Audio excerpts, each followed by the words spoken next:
Hi guys, welcome back to my channel. Welcome to my channel if you're new. I hope you're having an amazing day wherever you are, and I hope you're staying safe. I was really excited to see that my immigration related videos have been doing really well, and I would really like to thank everyone who has watched the video and left me feedback or asked me a question. I am happy to answer any question in the comments under my videos, and I'm also happy to talk to you guys on Instagram. I am not an immigration attorney or any kind of USCIS specialist. I'm just speaking from my personal experience. I can help you answer some general questions in regards to immigration related topics. Maybe you don't understand what a certain document means. There's a lot of channels on YouTube like immigration attorneys that answer different questions and give you real-time immigration updates, and I will list them in the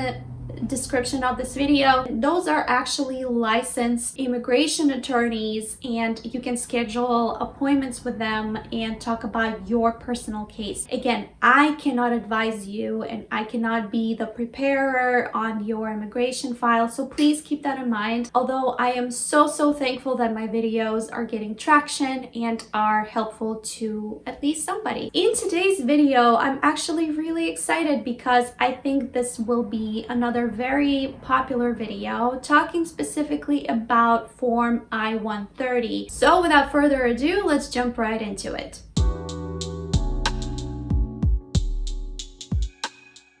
Form I-130 is also known as Petition for Alien Relative. This form is the first step in the entire immigration process for your foreign spouse or your foreign relative to eventually become a U.S. citizen. This form is used to establish a relationship between a current U.S. citizen and their foreign national relative. If you are applying for immigration through marriage, you will be using this form to petition for your spouse. You will be using this document and a lot of other evidence to prove your relationship with your spouse, the fact that you have married in good faith, and that your relationship is real and true, also known as bona fide. Very often, together with this form and this application known as Petition for Alien Relative, people will also submit an entire application to adjust their status, also known as Form I-485, also known as green card application. But you can, however, submit this form separately and wait for your foreign national spouse to receive an immigrant visa. If you are already present in the United States, however, a lot of people will go forward and submit Petition for Alien Relative together with the adjustment of status application. The current fee for Form I-130 is $535.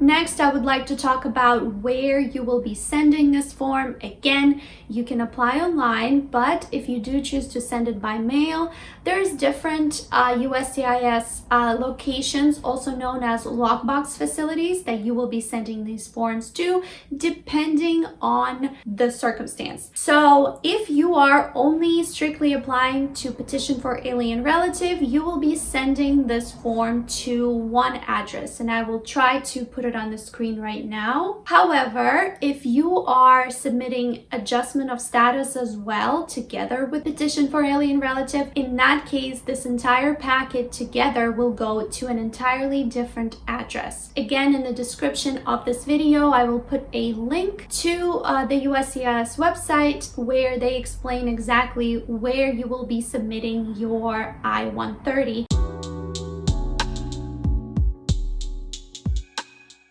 Next, this is a huge portion of this video. Form I-130 does require a lot of supplemental information. First of all, you will also need to submit a Form I-130A, also known as Supplemental Information of Foreign Spouse, something like that. Form I-130 will be asking primarily questions about you your US citizen spouse and their employment history, their history of their addresses, I-130A, which will go together with Form I-130, in that form, they will be asking a lot more information about you as a foreign national, your address history, your employment history, and stuff like that. So before you begin, I highly suggest you guys create a list of all the addresses and all the places of employment for both you and your spouse for the past 5 years, because that is information that they will be asking for. You can write it out on a separate piece of paper. That's what we did. And also you would want to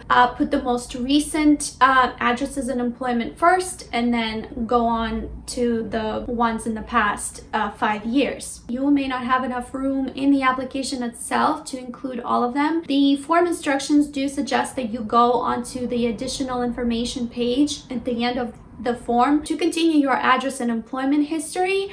And on the screen, I will include an example of how it should be structured. I don't know for sure, but I followed a general guideline. When it comes to translating any evidence, any documents for your immigration file, USCIS does say that they forbid completely is for you to translate your own documents. It doesn't matter how fluent you are in a language, you cannot be translating your own documents. Next, please don't forget to include a copy of your marriage certificate. That is a huge part of this entire application, again, to prove that you and your spouse are indeed married. Next, you will want to include copies of your lease together, for example, the lease agreement that you have, any kind of utility bills that you share, any kind of mortgages or loans or debts that you have together. You would want to include that. Next, you would want to include bank statements that you share together. For example, if you and your spouse share a savings account or a checking account. You would also want to photocopy some kind of piece of mail or something to say that you guys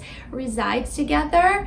If, for example, you are living together but you're not on a lease agreement, say you're living with your spouse's parents, then you would want to include photocopies of mail that you both have received in the same address to prove that you are indeed living together. Next, you would want to include photographs throughout your relationship. So there is a debate on different forums on how you would include photographs. What USCIS does not want is actual photographs included in your file. What some people do is they will take a blank piece of paper like this and actually tape the actual photographs on the page. Usually about 2 photos per page would be sufficient. Make sure to annotate each photo, meaning make sure to make a small note under each photograph.